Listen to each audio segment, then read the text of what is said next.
Boston Comic-Con, presented by Chevy. Do me a favor. Do an image search for comics. Go ahead. Open a new tab. What'd you find? Batman? Superman? Calvin and Hobbes? That's what most people think of when they think of comics. But did you know that comics are studied as serious literature in places like this? What, do you think all the people in there are just sitting around reading Beowulf? Nah, they're reading comics. But maybe not the comics that most people think of. They think comics and they just think superheroes. But if you think about it, there's a difference between thinking of comics as a medium and thinking about comics as a genre. In the last 10 or 15 years or so, people are starting to see that comics can do more than just tell stories of superheroes. You know, comics are telling the story of, real life superheroes like John Lewis and March, and memoirs like Alison Bechdel's Fun Home. Like, they're telling really complex stories in a way that film can't, in the way that prose by itself can't. And Andre the Giant comic book, I bet you didn't know that was a thing. And it's his true life story, which just goes to show, sometimes comics get real. I've argued that actually nonfiction comics are actually the strongest emerging genre of comics. And we've been doing this for a long time, right? Like, the Bayeux Tapestry is basically a comic that people were trying to tell you the Battle of Hastings.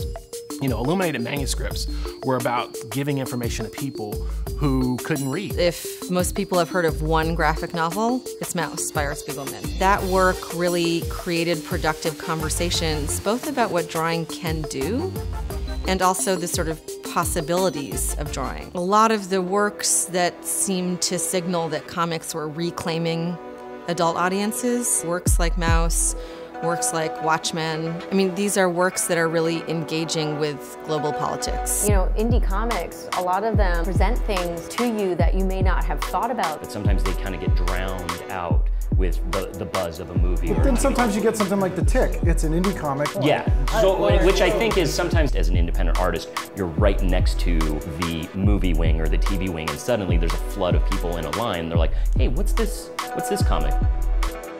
When I first started drawing the comics that became Strange Fruit, I started finding these, obscure Black history stories and started telling them. It became about telling the stories of people who have been neglected. Because these people are underrepresented and underappreciated minority in America for the most part, we don't hear a lot about them.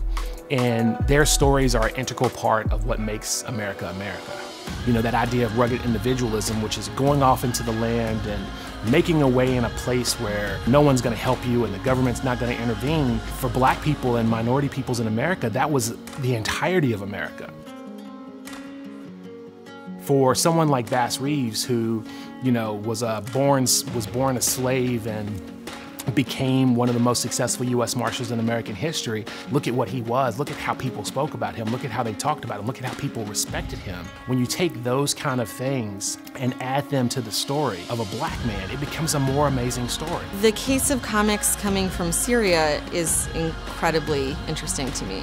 ABC News and Marvel Comics teamed up to do a really fascinating comic series called Medaya Mom, about a mother living in the Syrian town of Medaya. It's a way to be able to circulate the experiences of one person and her family in spaces that are literally inaccessible to TV cameras. There's actually really powerful work by Syrian cartoonists themselves that's being disseminated on the internet by people living in Syria, writing about their own experiences and also creating fictional work that they hope captures the kind of collective experience of young Syrians during the war. I always say this thing over and over and over again. I'm a cartoonist trying to change the world. If I can get people to, which sounds crazy, but if I can get people to accept these stories as part of the American experience, that's one step. I think that we've lost our empathy. We lost the ability to see what it's like to be somebody else. And I think in a small way, my comics are showing people what it was like to be those people in that time. Do you feel that comics have the ability to change the world? Absolutely. Something that I'm really into was the Loki Agent of Asgard series. In it, Loki is a gender fluid character having an existential crisis. And I was like, I too relate to this. I met the writer and I told him what his comic meant to me, and that was meaningful to me. I've always been a hip hop fan. And one of my biggest moments is I got to meet Daryl McDaniels, DMC, because he has a comic book coming up. This dude felt that's the medium he's always felt moved him the most, We spend so much time thinking about where we're different that we don't think about where we're the same. and we are the same in some very fundamental places. So even if your taste in comic books is a little bit more mainstream, you can still find exactly what you're looking for right here at Boston Comic Con. Right here at the Boston Convention Center, August 11th through the 13th. But first, are you otaku or gaijin?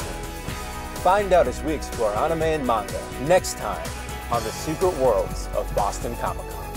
Brought to you by the all-new 2018 Chevy Equinox. Check out Chevy's comic-covered cars at Boston Comic Con, August 11th through the 13th at Boston Convention Center. 2018 Equinox. Everything you need to do everything you want.